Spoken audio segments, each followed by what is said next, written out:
కూర్చోనండి. దేవునికి స్తోత్రం. హల్లెలూయా.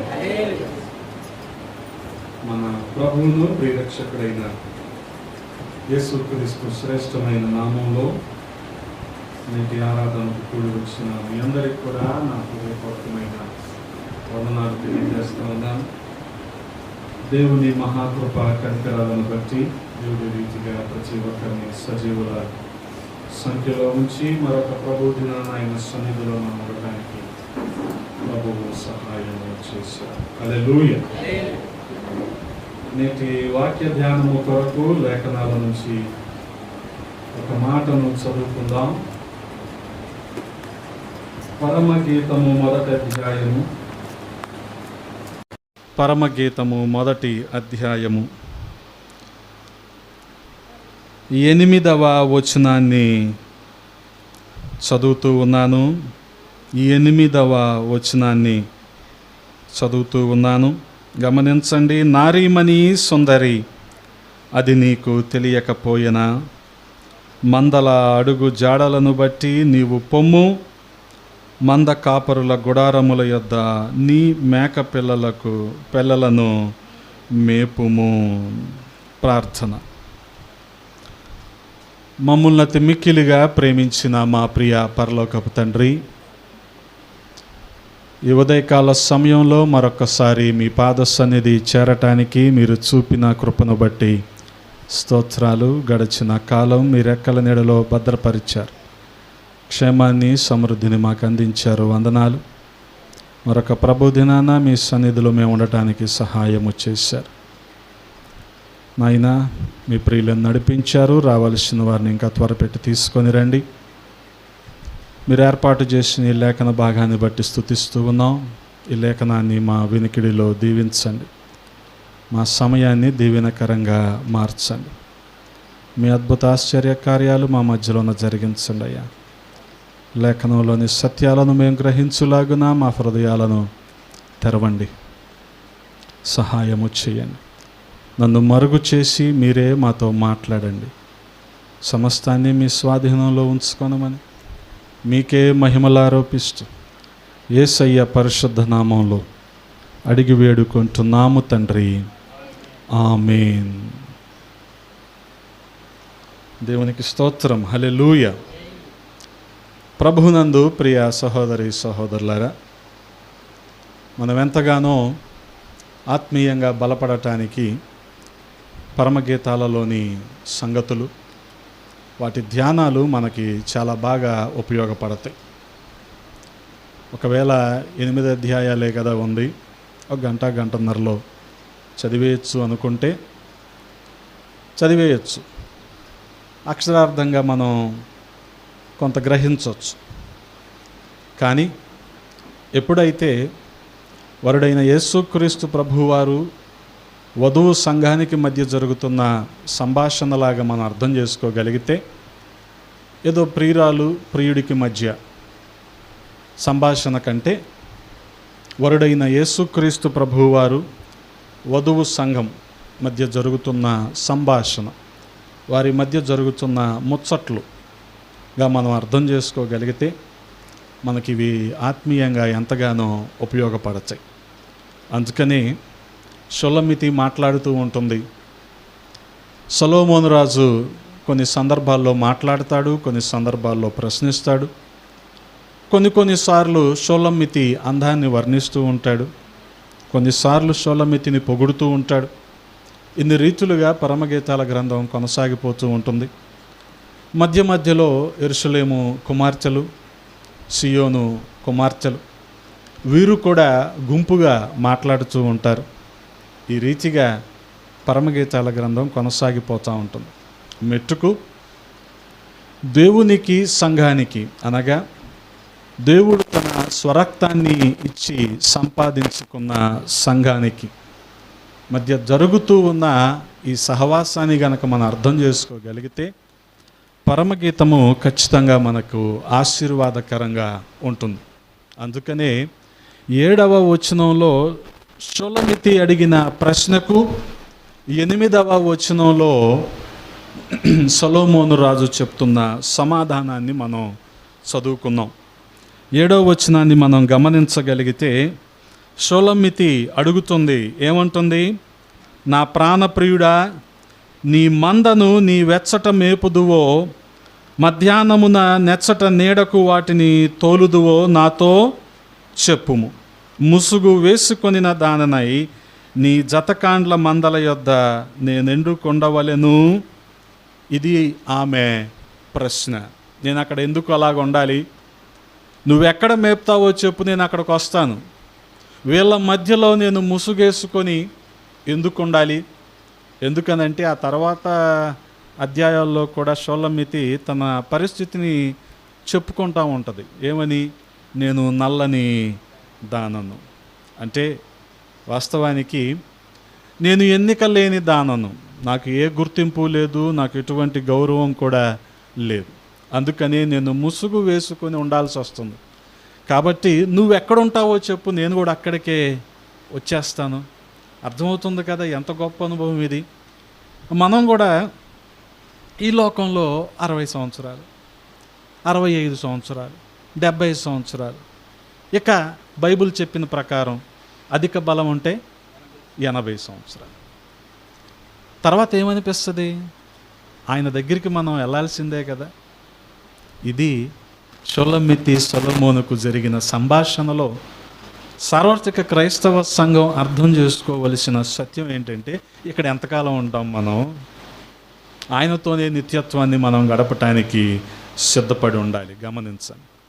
అందుకనే ప్రియ సహోదరి సహోదరులారా, చూడగలిగితే మధ్యాహ్నమున ఎచ్చట నీడకు వాటిని తోలుదువో నాతో చెప్పుము, నీ జతకాండ్ల మందల యొద్ద నేను ఎందుకు ఉండవలెను కదా.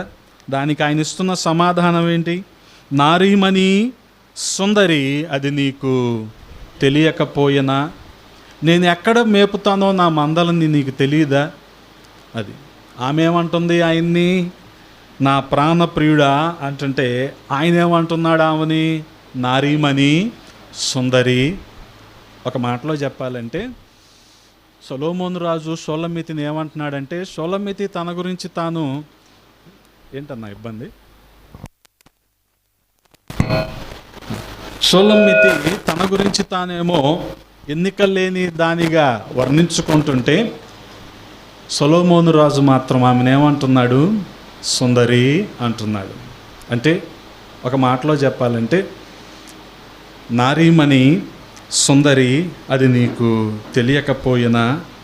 అంటే సొలొమోను దృష్టిలో షూలమ్మితి ఎలాగుందంటే అతిలోక సుందరిలాగా కనబడుతుంది. వాస్తవానికి మనలో ఎన్ని లోపాలు ఉన్నప్పటికీ, మనలో ఎన్ని అవిధేయతలు అక్రమాలు ఉన్నప్పటికీ దేవుడు వీటిని ఎంచలేదు. కానీ వీటన్నిటికంటే అధికంగా మనల్ని ప్రేమించి మన కోసం ఆయన స్వరక్తాన్ని ఇచ్చి మనల్ని తన సంపాద్యముగా ఆయన చేసుకున్నాడు. హల్లెలూయా. ఇక్కడ యేసుక్రీస్తు ప్రభువు వారి శిలువ త్యాగాన్ని, ఆయన మన పట్ల చూపిస్తున్న అమితమైన ప్రేమ, అపారమైన కృప, వెలకట్టలేని ఆ ప్రేమను మనం జ్ఞాపకం చేసుకోవాలి. అందుకనే మనం గమనించగలిగితే ఈ వాక్యంలో వధువు సంఘాన్ని యేసుక్రీస్తు ప్రభువారు అంటున్న మాట ఏంటంటే నారీమణి అని, సుందరి అని ఆయన పిలుస్తూ ఉన్నాడు. వాస్తవంగా నారీ అన్న మాట మొట్టమొదటిగా మనకి ఎక్కడ కనపడుతుంది? ఆదికాండము 2వ అధ్యాయములో మనం చూస్తూ ఉంటాం. ఆదికాండము 2వ అధ్యాయము 23వ వచనాన్ని మనం గమనించగలిగితే, అప్పుడు ఆదాము ఇట్లనెను, నా ఎముకలలో ఒక ఎముక, నా మాంసములో ఒక మాంసము, ఇది నరునిలో నుండి తీయబడెను గనుక నారీ అనబడును. గమనించండి, నరునిలో నుండి తీయబడింది కాబట్టి ఏమంటారు? నారీ అంటారు. మనము కూడా సార్వత్రిక సంఘమైన మనము, వధువు సంఘమైన మనము వరునిలో భాగము, లేదా క్రీస్తు శరీరములో మనం ఒక భాగముగా, లేకపోతే ఒక అవయవంగా మనం ఉన్నాం. కాబట్టి ఈ ఎలాగైతే నరుడు అనగా ఆదాము హవ్వను నారి అని పిలుస్తున్నాడో, వరుడైన యేసుక్రీస్తు ప్రభువారు వధువు సంఘాన్ని సంబోధిస్తున్న మాట 8వ వచనంలో మనం చూస్తున్నాం కదా. నారీమణి సుందరి. గమనించండి, నారీమణి సుందరి. వాస్తవానికి ఆదాము హవ్వను అలాగే పిలిచాడు. ఆదాముకు దేవుడు గాఢ నిద్రను కలుగజేశాడు. గాఢ నిద్రలో ఒక చిన్నపాటి ఆపరేషనే చేశాడు. ఏంటది? పక్కటెముకల్లో నుంచి ఒక ఎముక తీసి ఆ ఎముకను స్త్రీగా దేవుడు రూపొందించాడు. తీరా ఆ స్త్రీయే ఆదాము కళ్ళ ముందుకు వచ్చేసరికి ఆదాము ఎప్పుడూ చూడనటువంటి ఒక అనుభవం. అదేంటంటే హవ్వ వచ్చి తన కళ్ళ ముందు నిలబడటం. అందుకనే 23వ వచనంలో ఆదాము ఏమంటున్నాడు? నా ఎముకలలో ఎముక. గమనించాలి, నా మాంసములో మాంసము. అందుకనే కుటుంబ వ్యవస్థ. ఒక చిన్న మాట ఏంటంటే, చాలా విచిత్రంగా ఉంటుంది. వివాహంతో ప్రారంభించబడింది దేవుని కార్యం. ఇక్కడ 2వ అధ్యాయంలో వివాహంతో ప్రారంభించబడింది. ఎవరి వివాహం అది? ఆదాము హవ్వల వివాహం. వాస్తవానికి ప్రకటన గ్రంథం కూడా వివాహంతోనే ముగించబడుతుంది. హల్లెలూయా. ఎవరి వివాహం అది? వరుడు వధువైన సంఘం. వధువు సంఘం మధ్యాకాశంలోనికి ఎత్తబడుతుంది. వరుడు వధువు కోసం వస్తాడు. మధ్యాకాశంలో గొప్ప విందు. హల్లెలూయా. గమనించండి, దేవుని ప్రణాళిక ఎంత అద్భుతంగా ఉంటుందంటే, వివాహంతో ప్రారంభించబడి వివాహంతో ముగించబడటం. సృష్టి వివాహంతో ప్రారంభించబడి వివాహంతో ముగించబడటం కదా. వాస్తవానికి మనిషి జీవితం కూడా ఇంతే ఆహ్లాదకరంగా ఉంటే ఎంత బాగుండు. ఇంతే ఆహ్లాదకరంగా ఉంటే ఎంత బాగుండు. తండాల్లో మేము వాయా అంటాం. వాయా అంటే వివాహం. అసలు వాయా జరిగితే ఊర్లో ఎక్కడైనా జరగనివ్వండి, ఊరంతా పండగే. మనలాగా 40 మంది 50 మంది వెళ్ళి కళ్యాణ మండపంలోనో ఫంక్షన్ హాల్లోనో చేసుకునేటట్టు లిమిటెడ్గా ఉండదు. ఊరంతటికి పండగే. అలాంటిది ఇప్పుడు వరుడైన యేసుక్రీస్తు ప్రభువారు వధువు సంఘాన్ని కొనిపోయే ఆ వివాహం ఎంత ఆనందకరంగా ఉంటుంది. లోకమంతటికి సంతోషమే. అలాగే మనిషి జీవితం కూడా వివాహంతో ప్రారంభించబడి వివాహంతో ముగించబడితే ఎంత బాగుండు. ఇప్పుడు మనకున్న దౌర్భాగ్యం ఏంటంటే, మనిషి జీవితం వివాదంతో ప్రారంభించబడి వివాదంతోనే ముగించబడుతుంది కాదా. పిల్లోడు పుట్టాడు, పిల్ల పుట్టింది, అక్కడ నుంచి వివాదం స్టార్ట్ అవుద్ది. మమ్మల్ని పిలవలేదు, మాకు చెప్పలేదు అని వాళ్ళు రారు, వీళ్ళు అనాథల్లాగా అక్కడే హాస్పిటల్లో ఉండాలి. అక్కడ వివాదంతో ప్రారంభించబడి ఆఖరికి వెంటిలేటర్ మీద నువ్వు పోయాక అసలు నిన్ను కలెక్ట్ చేసుకోవడానికి ఎవడు వస్తాడు ఎవడు రాడో కూడా తెలియదు. అది వివాదమేగా. అది అంటే ఈ బేసిక్ లేకపోతే ఈ ప్రాథమిక సత్యాన్ని మనం మర్చిపోతున్నాం. దేవుని ప్రణాళిక ఏంటో అది మనం మర్చిపోతున్నాం. అందుకనే గమనించండి, దేవుని సార్వభౌమాధికార చిత్తానికి మనం అప్పగించుకోవటం అనేది చాలా అవసరం. అది మనకు మేలుకరం, ఆశీర్వాదకరం. వివాదంతో ముగించబడకూడదు, కానీ మన జీవితాలు వివాహంతో ముగించబడాలి. ఎవరితో వివాహం అది? వరుడైన యేసుక్రీస్తు ప్రభువు వారితో. హల్లెలూయా. అందుకనే మనం గమనించగలిగితే 21వ వచనంలోనే చూద్దాం ఒకసారి. ఆదికాండము 2వ అధ్యాయము 21వ వచనాన్ని. అప్పుడు దేవుడైన యెహోవా ఆదామునకు గాఢ నిద్ర కలుగజేసి అతడు నిద్రించినప్పుడు అతని పక్కటెముకలలో ఒకదానిని తీసి ఆ చోటును మాంసముతో పూడ్చివేసెను. గమనించండి, మొదటి ఆదాము మామూలు ఆదాము అంటే భౌతికంగా మనకు కనిపించే ఆదాము. కడపటి ఆదాము అనగా రాబోతున్న వరుడైన యేసుక్రీస్తు ప్రభువువారు. వీరిద్దరి మధ్య ఉన్న స్వారూప్యాన్ని మనం అర్థం చేసుకోగలిగితే, ఇక్కడ సొలొమోను రాజు 8వ వచనంలో షూలమ్మితిని నారీమణి సుందరి అని ఎందుకు అన్నాడో మనం ఇట్టే గ్రహించగలుగుతాం. అందుకనే మొదటి ఆదాము బహుశా ఎంత ప్రయాసపడి ఉంటాడో కదా. తన శరీరంలో నుంచి దేవుడు చేసిన పనేంటి? ఒక ఎముకను తీశాడు. అంటే ఆ శరీరము చీల్చబడాలి. చీల్చబడకుండా ఎముక వస్తుందా? రాదు. అంటే ఆదాము ఎంత రక్తం కార్చుంటాడు ఆ సమయంలో? ఆదాముకి తెలియకపోవచ్చు. ఎందుకని? ఆదాముకు దేవుడు గాఢ నిద్రను కలుగజేశాడు. ఇంకా ఎవరొచ్చి మేల్కొల్పినా, లేకపోతే మాట్లాడినా, ఎవరొచ్చి తట్టినా లేవలేని పరిస్థితి.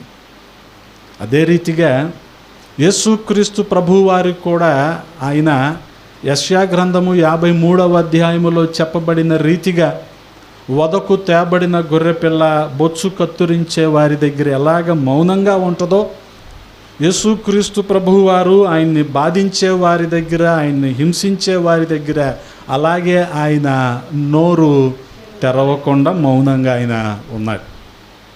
ఆయన కూడా మన పాపాల నిమిత్తం ఆయన శ్రమను, బాధను, హింసను ఆయన అనుభవించాడు. గమనించండి, ఈ ఎముక తీయబడాలంటే మొదటి ఆదాములో నుంచి రక్తము కార్చబడటం ఎంత అవసరమో, మన పాపాలు పోవాలంటే కూడా యేసుక్రీస్తు ప్రభువారు రక్తము చిందించటం కూడా అంతే అవసరం. ఇప్పుడు అర్థమవుతుంది కదా. మొదటి ఆదాము, కడపటి ఆదాము. మొదటి ఆదాము రక్తాన్ని చిందించాడు. ఎవరి కోసం? తన ఎముకలలో ఒక ఎముక, తన మాంసములో మాంసము అతనిలో నుంచి తీయబడింది కాబట్టి ఆమె అనబడుతుంది. నరునిలో నుంచి తీయబడింది కాబట్టి నారి అని పిలువబడుతుంది. గమనించండి. అందుకే మనిషి ఆకారం ప్రకారం 206 ఎముకలు ఉంటాయి. 206 ఎముకలు ఉంటాయి మనిషికి. మీరు అనుకోవచ్చు ఆడవాళ్ళకి 207 ఉంటాయండి, మీరు ఒకటి ఇచ్చేశారుగా, మీకు 206 ఉంటాయి, మాకు 207 కాదు. ఎవరికైనా 206 ఉంటాయి. మీరు బైపీసీ వాళ్ళని, బీఎస్సీ, సిబిజెడ్ వాళ్ళని అడిగితే చెప్తారు. ఎవరికైనా 206 ఉంటాయి. ఇది దేన్ని సూచిస్తూ ఉంది? సమానత్వాన్ని సూచిస్తూ ఉంది. కానీ దేవుని ప్రణాళికలో ఉన్న సమానత్వమును రాను రాను లోకంలో కనుమరుగైపోతున్న పరిస్థితిని మనం చూడలేదా? చూస్తున్నాం కదా. మీరు గాంధీనగర్లో ఏ హోటల్కైనా వెళ్ళండి, ఆడవాళ్ళు సర్వర్లుగా ఉంటారు. ఎందుకని?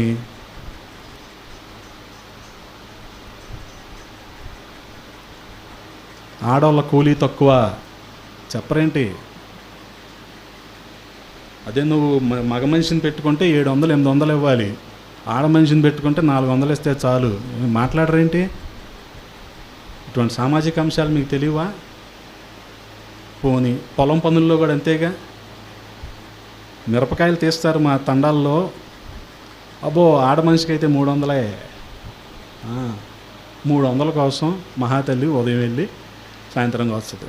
ఉదయం క్యారేజ్ కట్టుకొని డబ్బాలో టిఫినీలో వెళ్ళి సాయంత్రంగా వస్తుంది. దేనికోసం? 300 కోసం. కానీ దేవుడు ఎందుకు చేశాడు ఇలాగా? 206 ఎముకలు అంటే నువ్వు సమానం అని చెప్పడానికి చేశాడు. అందుకని భార్య ఎప్పుడు భర్త నెత్తి మీద ఉండటం కాదు, అలాగని కాళ్ళ దగ్గర ఉండటం కాదు, సమానంగా ఉండటం అనేది మంచిది. గమనించాలి. సమాన అవకాశాలు అనేవి ఉండటం మంచిది. ఉద్యోగాల్లో, విద్యా వ్యవస్థల్లో, పరిస్థితుల్లో, ఆర్థిక వ్యవహారాల్లో కదా ఉండటం మంచిది. కానీ మరి ఇది పూర్తిగా దేవునికి వ్యతిరేకమైన దిశలో వెళ్ళాలి కాబట్టి అపవాది ఏం చేస్తాడు? ఏదో ఒక భావజాలాన్ని తీసుకొచ్చి పెడతాడు. ఆ సమానత్వం కాస్త పోతుంది, అసమాధానం వచ్చేస్తుంది. వచ్చిన కారణంగా ఏం జరుగుద్ది? ఆఖరికి అక్కడ నుంచి అలజడి ప్రారంభమవుద్ది. మాకు ఎక్కడో ఏదో అన్యాయం జరుగుతుంది అనే భావన వాళ్ళల్లో ఉండిపోద్ది. అప్పుడు ఏమనిపిస్తుంది? We want to prove our self. మమ్మల్ని మేము నిరూపించుకోవాలి. ఏం చేయాలి? రీల్స్ చేయాలి. మరి మీకు గుర్తింపు కావాలి కదా, రీల్స్ చేయాలి. ఇంకేం చేయాలి? వంటలు చేయాలి. ఇంకేం చేయాలి? డ్వాక్రాలో బుక్ కీపర్గా ఉండాలి. ఇంకేం చేయాలి? ఇంకోటి ఏదో చేయాలి. దీని అంతటికి మనం పెట్టుకున్న పేరేంటో తెలుసా? ఎంపవర్మెంట్. ఎందుకు ఇన్ని డొంక తిరుగుడు వ్యవహారాల్లోకి వెళ్ళాల్సి వస్తుందంటే దీన్ని వదిలేసాం మనం, అందుకని వెళ్ళాల్సి వస్తుంది. దాన్ని సర్ది చెప్పుకోవటానికి, దాన్ని సరి చేసుకోవటానికి ఇన్ని డొంక తిరుగుడు వ్యవహారాలు చేయాల్సి వస్తుంది. అందుకని గమనించండి, మనిషి 206 ఎముకలతో ఉన్నా సరే మనిషి నిలబడాలి అంటే ఖచ్చితంగా వెన్నుపూస అనేది సరిగ్గా ఉండాలి. సరే, అది ఒక్కటి ఉంటే చాలా అంటే కాండంతో పాటు కొమ్మలు కూడా ఉండాలి కదా, అయ్యే పక్కటెముకలు. ఈ సెటప్ ఇలా నిలబడాలంటే ఏం కావాలి? పక్కటెముకలు కావాలి, ఆ పంజరం కావాలి. అందుకని దీన్ని ఏమంటాం? అస్థి పంజరం అంటాం. ఈ పంజరం కావాలి. దీన్ని కుహూరం లేకపోతే థొరాక్స్ లేకపోతే ఏమంటాం? మొండం అని ఎందుకు అంటారంటే ఇది నిలబడాలి. అంటే ఏముండాలి పక్కన? మంచి బైపీసీ వస్తుంది, అడుగుదాం ఆగండి. ఏముండాలి పక్కన? రిబ్స్, పక్కటెముకలు ఉండాలి మనకి. అంతేనమ్మా? ఎన్ని ఎముకలు ఉండాలి మనిషికి? అదే చెప్తున్నాను నేను కూడా. 206 అంటండి. గమనించండి. అందుకే చాలా సందర్భాల్లో ఈ వివక్ష, ఈ వ్యత్యాసం కారణంగా సమాధానం పోవటానికి, గమనించండి, లోకంలో సమాధానం లేకుండా, మనుషుల మధ్య సమాధానం లేకుండా, సఖ్యత లేకుండా ఎందుకు ఈ బాధ అంటే దీన్ని వదిలిపెట్టేసాం మనం. మనిషి భావజాలంలోనికి వెళ్ళిపోయాం, మన ఇష్టానుసారంగా చేసుకున్నాం. అందుకని రకరకాల విధానాలు. గమనించండి, ఇన్ని సందర్భాల్లో కూడా దేవుని ప్రేమ సంఘం పట్ల ఏ మాత్రం కూడా తగ్గలేదు. ఆయన ప్రేమలో ఏ మార్పు కూడా లేదు. ఇప్పుడు ఎంపవర్మెంట్తో లోకంలో స్త్రీలు చేసే పనులకి, పాకులాడే ప్రయాసకి ఎలాగుంటుందో, సంఘంలో వరుడైన యేసుక్రీస్తు ప్రభువు వారిని మించి సంఘము చేసే ప్రయత్నాలు కూడా నేటి దినాల్లో అలాగే ఉంటున్నాయి. ఆయన్ని అధిగమించటానికి చూసే సంఘాలు లేవా అంటే సంఘ విధానాలు ఉన్నాయి, సంఘాలు ఉన్నాయి, సంఘస్థులు కూడా ఉన్నారు.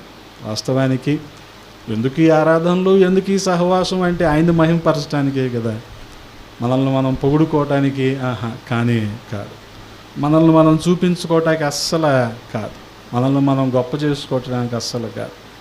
ఎందుకు ఆరాధన అంటే ఆయనను స్తుతించటానికి. గమనించండి, ఈ విషయాన్ని మనం మర్చిపోకూడదు. అందుకే గమనించగలిగితే ఆదాముకి దేవుడు చేసిన పని ఏంటంటే గాఢ నిద్రను కలుగజేసి, అతడు నిద్రించినప్పుడు అతని ప్రక్కటెముకలలో ఒకదానిని తీసి ఆ చోటును మాంసముతో పూడ్చేశారు. గమనించండి, ఎంత రక్తం చిందించాల్సి వచ్చి ఉంటుంది ఆదాము, ఎంత రక్తం చిందించాల్సి వచ్చి ఉంటుంది. యేసుక్రీస్తు ప్రభువారైతే తన శరీరంలో ఉన్న రక్తం అంతా దారబోసాడు. ఆఖరికి ఆయన శరీరంలో ఒక రక్తపు బొట్టు కూడా లేదు. ఆ రీతిగా ఆయన రక్తాన్నంతా సంఘము కోసమే ఆయన దారబోసాడు. అందుకే కొరింథీయులకు రాసిన మొదటి పత్రిక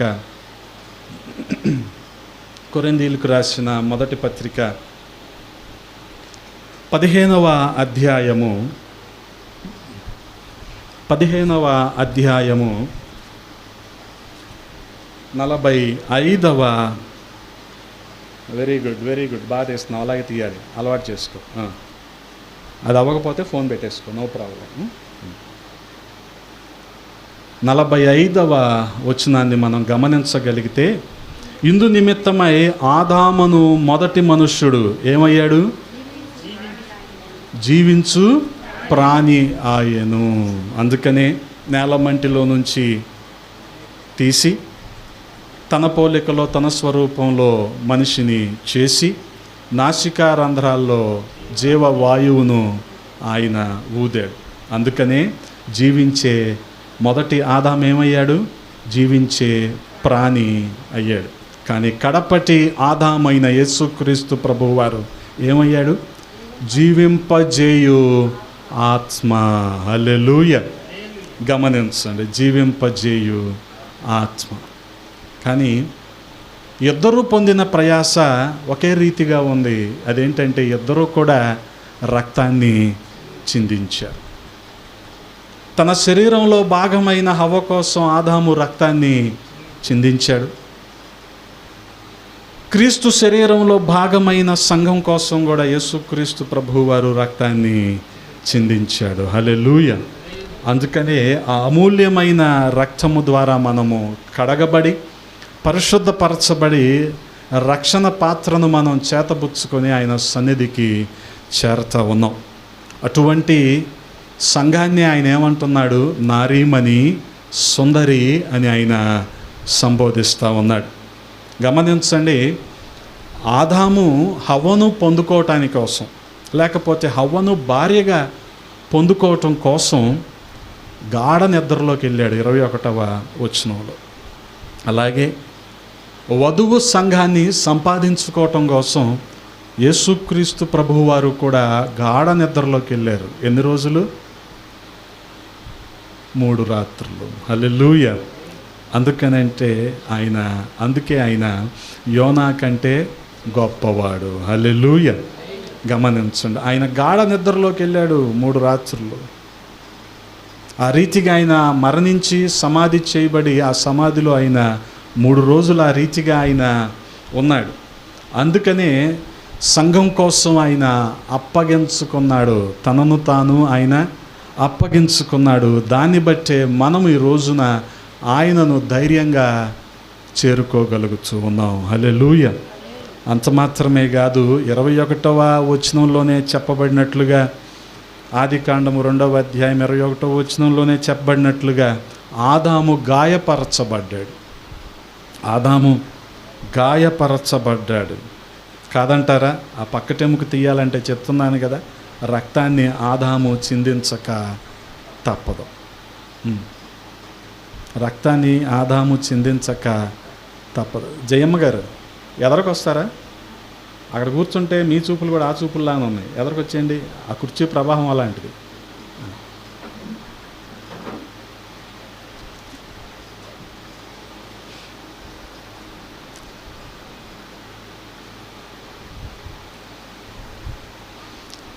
ఆదాము గాయపరచబడ్డాడు. అలాగే వధువు సంఘాన్ని సంపాదించుకోవటం కోసం యేసుక్రీస్తు ప్రభువారు కూడా గాయపరచబడ్డారు. 1, 2, 39 కొరడా దెబ్బలు. వీపంతా కూడా దున్నబడింది. నాగటి చాలలాగా ఆయన వీపంతా కూడా దున్నబడింది. ఆయన తల మీద ముళ్ళ కిరీటం.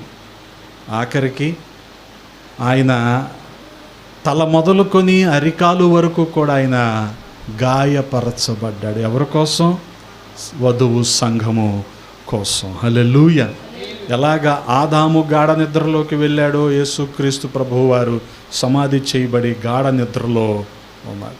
ఎలాగా ఆదాము గాయపరచబడి రక్తము చిందించాడో యేసుక్రీస్తు ప్రభువారు కూడా గాయపరచబడి ఆయన రక్తాన్ని చిందించాడు. అందుకని మొదటి ఆదాము జీవించే ప్రాణి అయితే, కడపటి ఆదామైన యేసుక్రీస్తు ప్రభువారు జీవింపజేసే ఆత్మ. అలాగే మనం గమనించగలిగితే, ఎలాగైతే మార్కు సువార్తలో మనకి కనబడుతుంది కదా, వారు ఇరువురు కూడా ఏక శరీరమై ఉంటారు. వారు తల్లిని విడిచిపెడతారు, తండ్రిని విడిచిపెడతారు. ఆదాము హవ్వలు ఎలాగైతే ఏక శరీరముగా ఉన్నారో, భార్యాభర్తలు కూడా ఏక శరీరముగా ఉంటారు. గమనించండి, 24వ వచనం ఆదికాండంలో మనం చూడగలిగితే, కాబట్టి పురుషుడు తన తండ్రిని తన తల్లిని విడిచి తన భార్యను హత్తుకొనును. పురుషుడు తన తల్లిని తండ్రిని విడిచి భార్యను హత్తుకొనును. ఇక్కడ దేవుని చిత్తాన్ని, దేవుని ప్రణాళికను మనం మర్చిపోయి భార్య వచ్చాక మారిపోయాడు.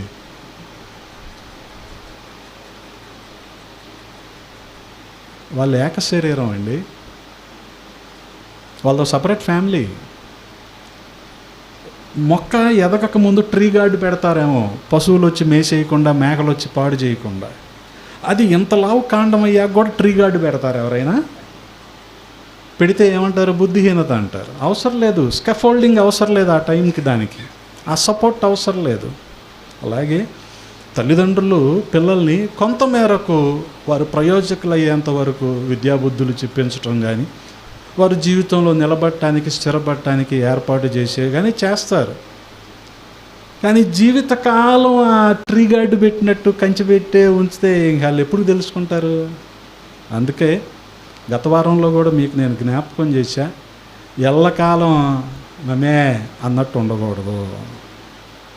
కొంతకాలం నీకేదో బేసిక్ ఎడ్యుకేషన్ ఏదో చెప్పిస్తారు, చెప్పించినప్పుడు నువ్వు అండ చూసుకొని కొండ పాకేయాలి అంతే, అంతమించి ఏం చేస్తావు కదా. నువ్వు ఆ టైంలో పాకకపోతే జీవితాంతం ఇది ఎంత బాధాకరంగా ఉంటుంది కదా. చాలా విచారం అన్నమాట. అందుకని వాళ్ళు ఎలాగైతే ఏక శరీరంగా ఉంటారో అలాగే వధువు సంఘము వరుడైన యేసుక్రీస్తు ప్రభువు వారు కూడా ఏక శరీరంగా ఉంటారు. ఎవరైతే ఆయన రక్తములో కడుగబడి పాప క్షమాపణ పొంది ఈ లోకానికి వేరై జీవిస్తారో, గమనించండి, ఈ లోకానికి వేరై జీవిస్తారో వారు ఖచ్చితంగా దేవునితో ఏక శరీరముగా ఉంటారు, ఆయన సహవాసంలో ఉంటారు. అందుకనే ఇటువంటి సంఘాన్నే ఆయన ఏమని పిలుస్తున్నాడు?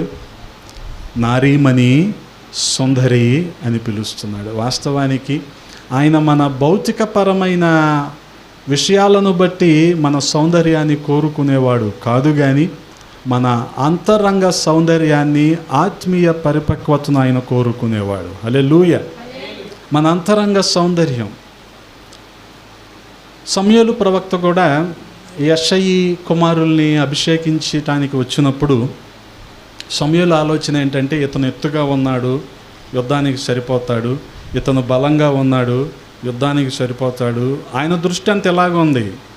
కానీ దేవుడు చెప్తున్నాడు, మనుషులు పైరూపాన్ని గుర్తిస్తారేమో కానీ దేవుడు హృదయాంతరంగాలను పరిశీలిస్తాడు, ఆయన హృదయాన్ని చూస్తాడు. అలాగే సుందరి అన్న దాంట్లో ఆయన ఉద్దేశం ఏంటంటే, ఏదో మనం భౌతిక సౌందర్యం కోసం చేసుకునే ప్రయత్నాలు కాదు, ఆత్మీయ సౌందర్యం కోసం, అంతరంగ సౌందర్యం కోసం మనల్ని మనం నలగొట్టుకునే విధానాలు, మనల్ని మనం దేవునితో ఐక్యపరుచుకునే విధానం, ఇది చాలా ప్రాముఖ్యమైనది, గమనించండి. అందుకని వాక్యము ఎక్కువగా ధ్యానించటం, ప్రార్థనలో అధిక సమయాన్ని గడపటం, సహవాసంలో ఉండటం, ఆరాధించటం, వీటన్నిటిని బట్టి మన అంతరంగ సౌందర్యాన్ని ప్రభువు చూస్తాడు. గమనించండి, చాలా సందర్భాల్లో మనం ఈ బాహ్యపరమైన సౌందర్యాన్ని బట్టి ప్రజలు మనల్ని గుర్తిస్తారు అని అనుకుంటాం మనం. గమనించండి, సాధారణంగా వాటి కోసం గుర్తించే వాళ్ళు అవి లేనప్పుడు ఏ రోజును కూడా గుర్తించరు కదా. కానీ ప్రభువు వీటన్నిటిని కోరుకునేవాడు కాదు, ఆయన మన హృదయాన్ని పరిశీలించేవాడు. హల్లెలూయా. అందుకని ఆయన మన అంతరంగ సౌందర్యాన్ని కోరుకుంటున్నాడు. ఏమంటున్నాడు? నారీమణి సుందరి, అది నీకు తెలియకపోయినా. 8వ వచనం, పరమగీతాలు 1వ అధ్యాయము 8వ వచనాన్ని చదువుతూ ఉన్నాను. నారీమణి సుందరి, అది నీకు తెలియకపోయినా మందల అడుగు జాడలను బట్టి నీవు పొమ్ము. ఇంతకీ షోలమితి ప్రశ్న ఏంటో మీకు తెలుసు కదా. అయ్యా, నీ మందల్ని, ప్రాణప్రియుడా, నీ మందలు నువ్వు ఎక్కడ మేపుతావో నాకు చెప్పు, నేను కూడా అక్కడికే వస్తాను. అక్కడికి వెళ్ళాలంటే సొలొమోను రాజు ఇస్తున్న సూచన ఏంటి? మందల అడుగు జాడలను బట్టి నీవు పొమ్ము. గమనించండి, ఫుట్ ప్రింట్స్, అడుగు జాడలు, ఫుట్ స్టెప్స్, చాలా ప్రాముఖ్యమైనవి ఈ రోజుల్లో కదా. అందుకనే భవిష్యత్ తరాలకు మనం నేర్పగలం, కానీ మాన్పించలేం. ఏదైనా సరే కొన్ని సందర్భాల్లో చాలా బాధ కలుగుతూ ఉంటుంది నాకు. కారణం ఏంటంటే, సరైన మాదిరికరమైన సంఘము, సంఘ నాయకులు, బోధకులు లేని కారణంగా సంఘము, విశ్వాసులందరూ ఒక భ్రమపరచబడే భక్తిలోకి వెళ్ళిపోతున్నారే.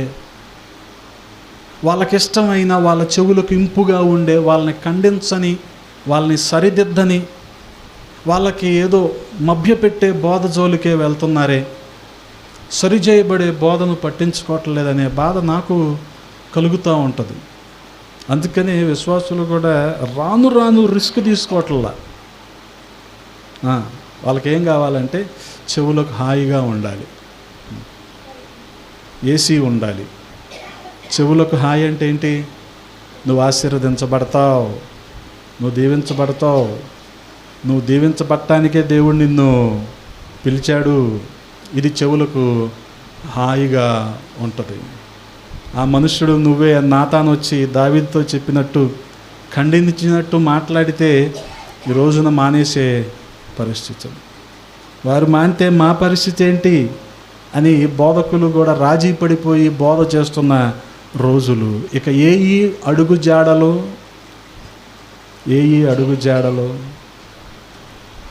గమనించండి. అడుగు జాడలను బట్టి ఇల్లు అంటున్నాడు సొలొమోను రాజు. భవిష్యత్ తరాలకు మనం ఇచ్చేవి ఇవే, ఈ అడుగు జాడలే. గమనించండి, ఈ అడుగు జాడలే. అందుకనే ఈ ఫ్రీ ఫైర్, పబ్జి, ఇక రకరకాల గేమ్స్లో పడి, వీటితో పాటు ప్రతి ఒక్కడికి ఇన్స్టాగ్రామ్ అనే పిచ్చిలో పడిపోయి, అసలు బైబిల్ ఏంటి, బైబిల్ సంగతులు ఏంటి, వీటి గురించి అవగాహన లేని యువతరాన్ని ఈ రోజుల్లో మనం చూస్తున్నాం. వాళ్ళు సంఘానికి వస్తారు, సంఘంలోనే ఉంటారు, సంఘ నియమాలు తెలియవు, సంఘ క్రమం తెలియదు, విధానాలు తెలియవు, భక్తి అంతకంటే తెలియదు. ఏదో వీఆర్ చర్చ్ గోయర్స్, మేము మందిరానికి వెళ్తాము, వెళ్ళాము, వచ్చాము, అయిపోయింది. అడుగు జాడలేయి కదా, అడుగు జాడలేయి. అందుకే గమనించండి, అడుగు జాడలనేవి చాలా ప్రాముఖ్యమైనవి. నారీమణి సుందరి, అది నీకు తెలియకపోయినా మందల అడుగు జాడలను బట్టి నీవు పొమ్ము, మంద కాపరుల గుడారాల యొద్ద నీ మేక పిల్లలను మేపుము. గమనించండి, జ్ఞాని అయిన సొలొమోను అంటున్నాడు, మన పితరులు మనకంటే ముందుగా నడిచిన త్రోవ ఒకటి ఉంటుంది కదా, అందులో నడిస్తే అక్కడ మేకలకు ఏముంటుంది? క్షేమం ఉంటుంది. అక్కడే మేకల్ని మేపు, నీ మందలను మేపు అంటున్నాడు జ్ఞాని అయిన సొలొమోను. అందుకే మన పితరులు మనకు చూపించిన మాదిరి ఏది? హెబ్రీయులకు రాసిన పత్రిక 12వ అధ్యాయము 1వ వచనంలో మనం చూస్తూ ఉంటాం. ఏంటంటే అది ఎంత గొప్ప సాక్షి సమూహము. హల్లెలూయా! ఎంత గొప్ప సాక్షి సమూహం కదా, ఇంత గొప్ప సాక్షి సమూహం. ఆ 12వ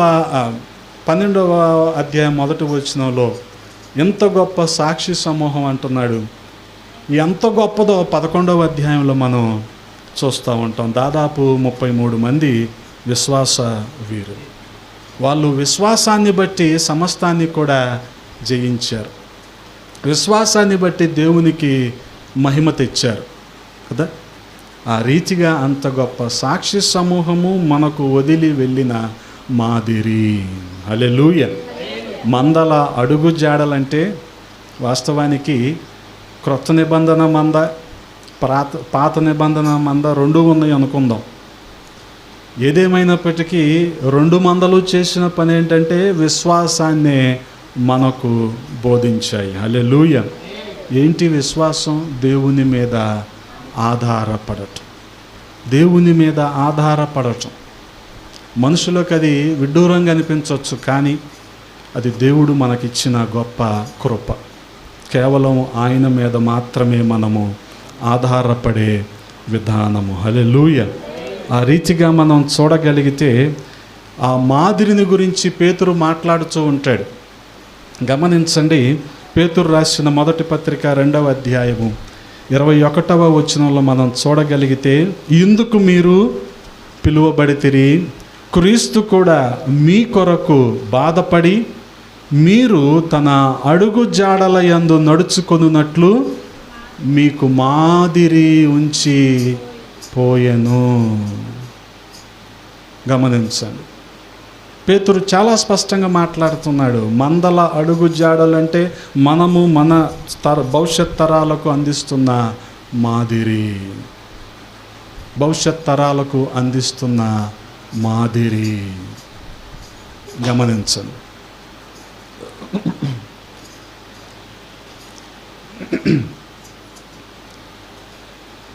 గుంటూరులో మనకి లూథరన్ మందిరాలు, లూథరన్ సహవాసాలు ఎక్కువగా ఉంటాయి. అక్కడే లూథరన్ సంఘాలు స్థాపించబడ్డాయి. అక్కడికి రాక పూర్వము మద్రాసులో బయలుదేరిన ఫ్రెడరిక్ హయ్యర్ ద్వారా వచ్చేటప్పుడు చాలామంది ఆకలితో బాధపడటం, కరువులో ఉండటం చూసి వాళ్ళకు ఒక చిన్న పని అప్పచెప్పాడంట. అదేంటంటే మద్రాసు నుంచి ఇటు కాలువ తవ్వటం, ఆ కాలువలో వర్తకం నడిపించే బోట్లు కానీ ఇవి కానీ వెళ్ళటం. అదే బకింగ్హామ్ కెనాల్. దానివల్ల అనేకులకు కూడా ఆ రోజున ఆయన ఉపాధి చూపించాడు. గమనించండి, అంటే ఒక రకంగా ఆయన చేసిన సేవ కేవలము భక్తి విశ్వాసం మాత్రమే కాకుండా వాళ్ళకొక జీవన విధానాన్ని కూడా అందించింది.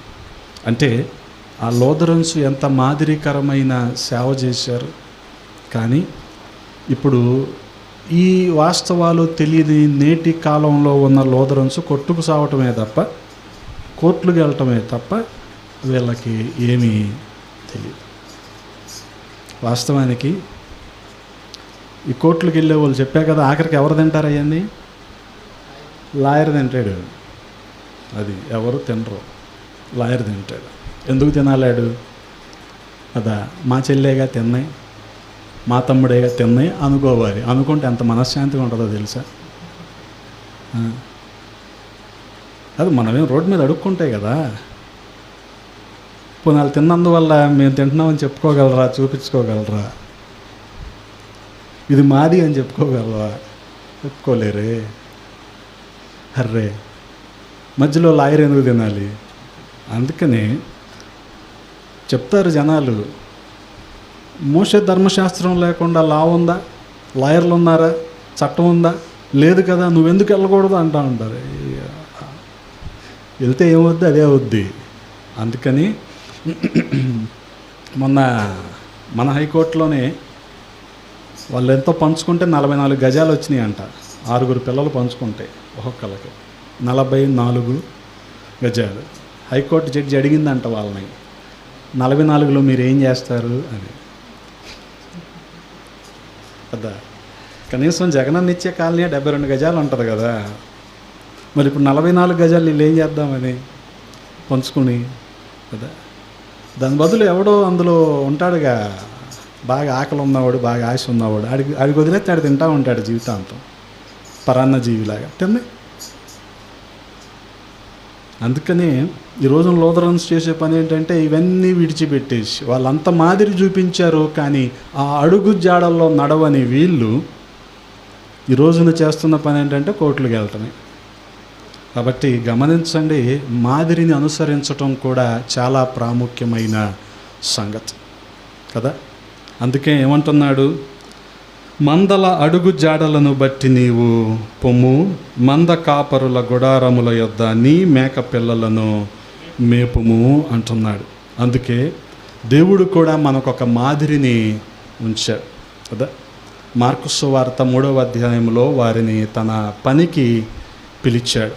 వాస్తవానికి రక్షించబడిన తర్వాత ఆయన పని చేయటానికి మధ్యలో, అంటే రక్షణకి ఆయన పనికి మధ్యలో తర్పీదు అనేది ఉంటుంది. అలాగే శిష్యులకి ఆయన ఎంతకాలం తర్పీదు ఇచ్చాడో మీకు తెలుసుగా. ఎంతకాలం తర్పీదు ఇచ్చాడు ఆయన? 3.5 సంవత్సరాలు ఆయన తర్పీదు ఇచ్చాడు. వాళ్ళకి ట్రైనింగ్ ఇచ్చాడు. ఈ ట్రైనింగ్లో ఆయన వారికి చూపించింది ఏంటి? మాదిరి. అందుకనే పౌలు అపోస్తలుడు కూడా తిమోతికి రాస్తూ ఏమంటాడు? తిమోతి, మాదిరిగా ఉండు, భక్తిలో, ప్రేమలో, ప్రార్థనలో, విశ్వాసంలో నువ్వు ఎలాగ ఉండాలి? మాదిరిగా ఉండాలి. అందుకని మనము కూడా భవిష్యత్ తరాలకు మాదిరిగా ఉండాలి. అయ్యే ఈ అడుగు జాడలు. ఈ అడుగు జాడలను బట్టే ప్రభు అంటాడు ఏమని? సుందరి అంటాడు సంఘాన్ని. నారీమణి సుందరి అని ఎంత అద్భుతంగా సొలొమోను రాజు షోలమ్మితిని పలకరిస్తూ ఉన్నాడో, దేవుడు కూడా రేపొద్దున మనల్ని సుందరి, సౌందర్యం కలిగిన సంఘము అనాలి అంటే మనము కూడా మాదిరిగా ఉండాలి. ఈ రోజున మనము చూపించవలసిన మాదిరి మనం అర్థం చేసుకోగలిగితే దానియేలు గ్రంథంలో రాయబడి ఉంటుంది, అటువంటి మాదిరిని మనము చూపించాలి. 12వ అధ్యాయము 3వ వచనంలో మనం చూడగలిగితే, దానియేలు గ్రంథము 12వ అధ్యాయము 3వ వచనం, బుద్ధిమంతులైతే ఆకాశ మండలములోని జ్యోతులను పోలిన వారై ప్రకాశించెదరు. నీతి మార్గమును అనుసరించి నడుచుకొనున్నట్లు ఎవరు అనేకులను త్రిప్పుదురో వారు నక్షత్రముల వలె నిరంతరము ప్రకాశించెదరు. గమనించండి, ఎంత గొప్ప పోలిక ఉంది ఈ మాదిరిలో. ఇద్దరు మనము కళ్ళ ముందు కనపడుతున్నారు. ఒకటి బుద్ధి కలిగిన వారు, రెండవది నీతి మార్గాన్ని అనుసరించటానికి ఎవరు అనేకులను త్రిప్పుతారో వాళ్ళు ఎలాగుంటారు? ఆకాశ మండలంలోని నక్షత్రాల్లాగా నిరంతరము ప్రకాశిస్తారు. గమనించండి, బుద్ధిమంతులైతే ఖచ్చితంగా వారి సాక్ష్యాన్ని వారు కాపాడుకుంటారు. అదే రీతిగా ఎవరైతే నీతి మార్గాన్ని అనుసరించి అనేకులను దేవుని తట్టు త్రిప్పుతారో, ఇది చాలా ప్రాముఖ్యమైనది. ఈ రోజున ఇది చాలా ప్రాముఖ్యమైనది. ఎందుకనంటే ఇటువంటి మాదిరిని మనము చూపించి వెళ్ళాలి. మందిరానికి వచ్చినంత మాత్రాన ఉపయోగం లేదు, మాదిరిని చూపిస్తేనే ఉపయోగం. గమనించండి, ఒకానొక రోజున ఈ సోకాల్డ్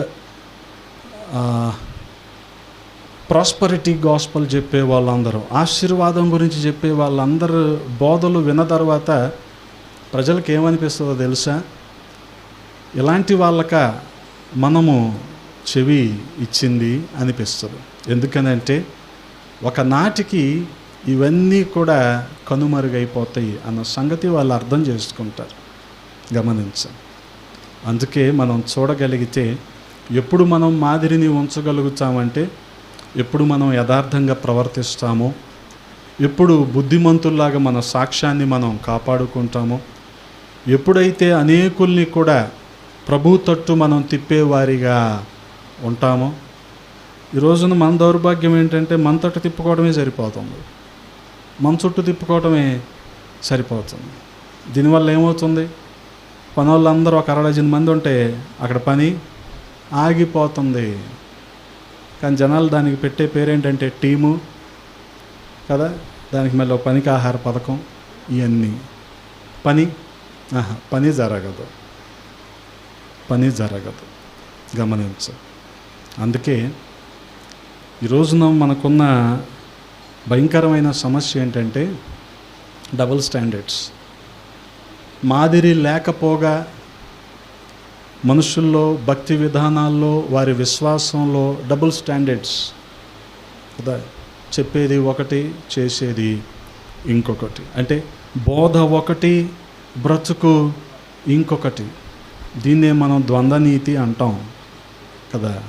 ద్వంద్వనీతి అంటే బోధ ఒకటి, బ్రతుకు ఇంకోటి. గమనించండి, నువ్వు ఇవ్వు ఇవ్వు ఇవ్వు అంటానే ఉంటారు. ఇస్తే ఏం చేస్తారు?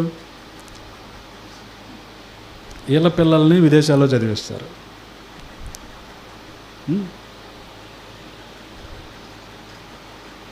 దానికోసం వాళ్ళు ఇచ్చింది. నువ్వు ఇంకా ఏదో ఇంకా ఎక్కడెక్కడో బ్రాంచ్లు పెడతావనో, ఇంకా ఎక్కడెక్కడో తెలియని వారికి నువ్వు సువార్త చెప్తావనో నీకు ఇచ్చారు. అది నువ్వు మర్చిపోతే ఎలాగా? ఇటువంటివి ఉంటాయి మనకి కదా. కానీ ఒకనాటికి అర్థమైపోద్ది, అరే మేమిచ్చిన కానుకని ఫలానా సేవకుడు సరిగ్గా వినియోగించడం లేదని వాళ్ళకి అర్థమైన రోజున ఖచ్చితంగా వాళ్ళు పశ్చాత్తాపడతారు, ఖచ్చితంగా పశ్చాత్తాపడతారు.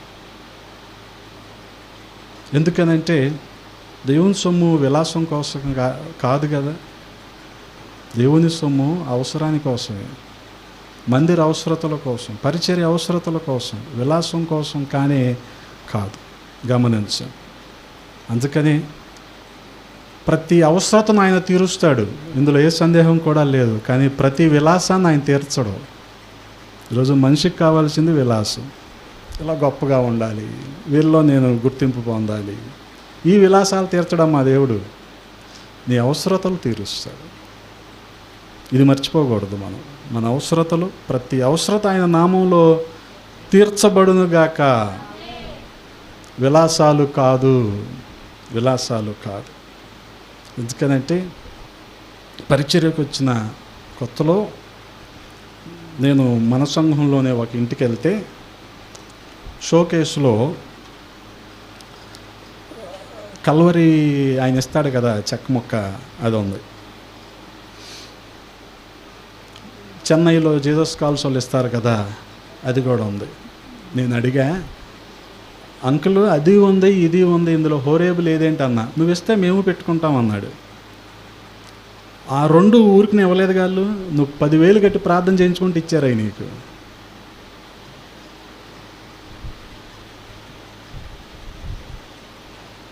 ఇది ద్వంద్వనీతి అంటే. అంటే ఆయన సూట్ వేసుకున్నాడు కాబట్టి నువ్వు వాళ్ళకి 10,000 ఇస్తావా? నీ దగ్గరికి ప్యాషన్ ప్లస్లో, ప్యాషన్ ప్రోలో మీసాలకి తలకి రంగేసుకొని వచ్చాడు కాబట్టి నువ్వేమి ఇవ్వవా? మరి ఇయేగా డబుల్ స్టాండర్డ్స్ అంటే. మనిషికో నీతి ఉంటుందా? మనిషికో న్యాయం ఉంటుందా? వాళ్ళకి టీవీ పరిచర్య ఉంది, ఈయనకి టీవీ పరిచర్య లేదా? ఊరేపిస్తాయంట, పెట్టుకుంటాడంట చెక్క ముక్క. ఆ దెబ్బతో ఎవడికి చెక్క ముక్కలు ఇవ్వట్లా నేను. చెక్క ముక్క ఇచ్చింది నువ్వు ప్రార్థన చేస్తావని ఇచ్చాను, నువ్వు కానుక ఇస్తావని ఇవ్వలా నేను. అది చూసినప్పుడల్లా పరిచర్య గురించి నువ్వు జ్ఞాపకం చేసుకుంటావని ఇచ్చాము. కానీ ద్వంద్వనీతి ఎలాగైపోయిందో చూసారా? ఇంకేంటి మనం చూపించే అడుగు జాడలు, మనం చూపించే మాదిరి ఏంటి? అందుకనే ఆయన చూపించిన మాదిరి 3.5 సంవత్సరాలు వాళ్ళ మధ్యలో ఆయన మాదిరిని చూపించాడు.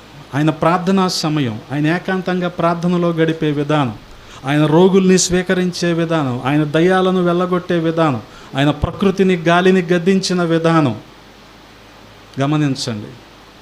ఎవరైనా ఏమైనా వివాదాస్పదంగా మాట్లాడినప్పుడు ఆయన అక్కడి నుంచి తప్పించుకొని వెళ్ళిన విధానం. ఎందుకనంటే వారికి సమాధానం ఇచ్చి అక్కడ మొనగాడిని అనిపించుకోవటం వల్ల ఎంత సమయం వృధా అవుతుంది, దానివల్ల ఎంతమంది ఇది అవుతారు.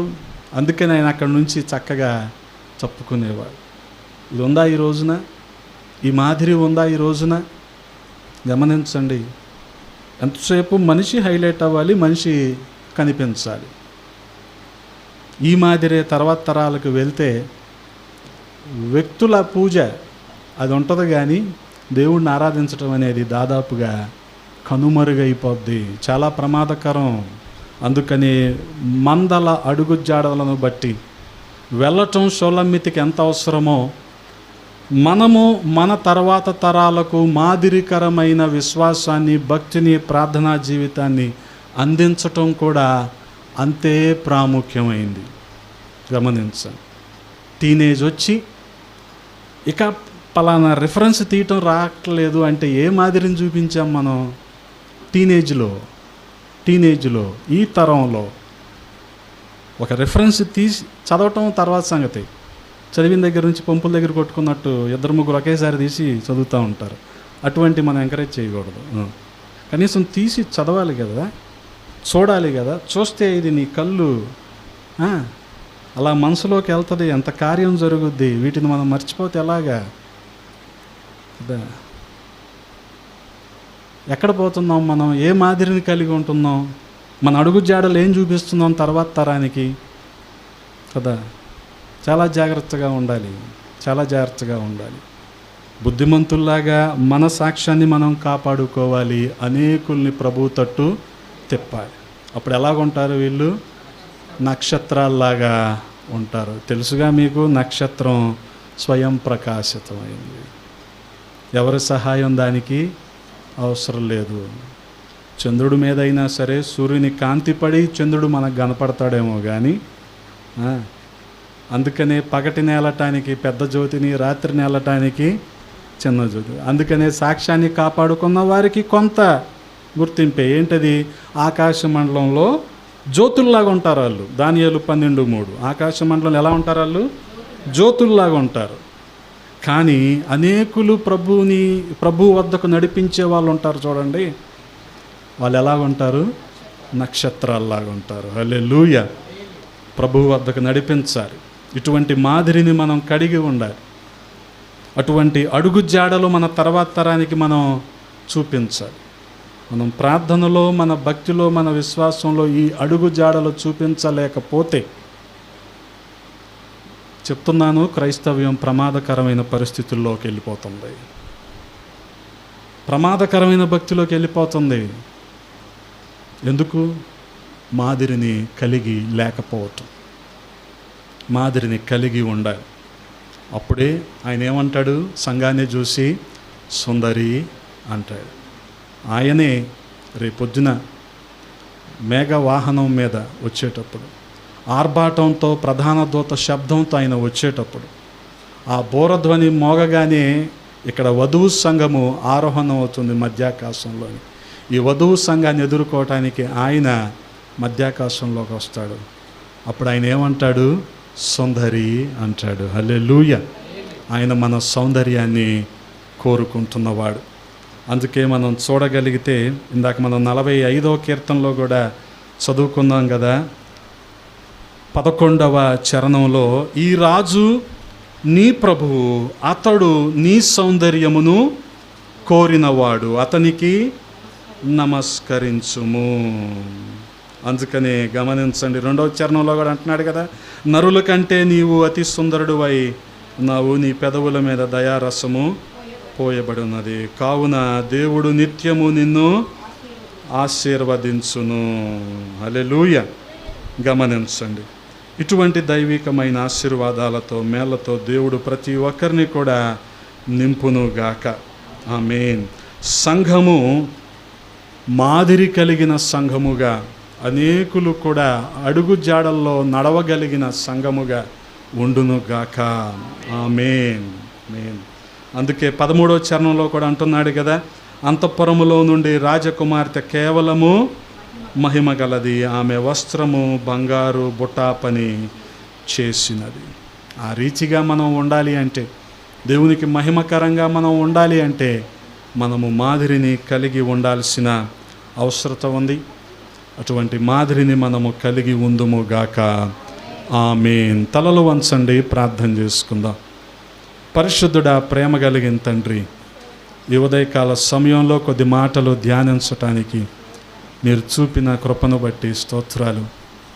గడిచిన కాలం నాయన అనేక రీతులుగా మమ్మల్ని వాక్యరీతిగా దర్శిస్తూ వచ్చారు, మమ్మల్ని బలపరుస్తూ వచ్చారు, సరిచేస్తూ వచ్చారు. వందనాలు. నేటి దినాన్న సంఘము మాదిరిగా ఉండి, మీ దృష్టికి, కేవలము మీ దృష్టికి సౌందర్యంగా ఉండులాగున కృపను చూపించండి. అలాగైతే మీరు వధువు సంఘము నిమిత్తము గాఢ నిద్రను పొంది, రక్తము చిందించి, గాయపరచబడి, సంఘము కోసం మీరు ప్రాణాలను అర్పించి నాయనా సంఘాన్ని సంపాదించుకున్నారు. ఆ త్యాగాన్ని మేము గుర్తించి అనేకులను మీ తట్టు తిప్పగలిగే నక్షత్రాల్లాగా మమ్మల్ని చేయమని బతిమాలుకుంటూ ఉన్నాం. సహాయము చేయండి. విన్న వాక్యాన్ని మా హృదయంలో భద్రపరచండి, నీరు కట్టి ఫలింపచేయండి. మీ కృపకప్పు చెప్పుకుంటూ ఉన్నాం. సహాయము చేయమని యేసయ్య నామంలో అడిగి వేడుకుంటున్నాము తండ్రి. ఆమేన్.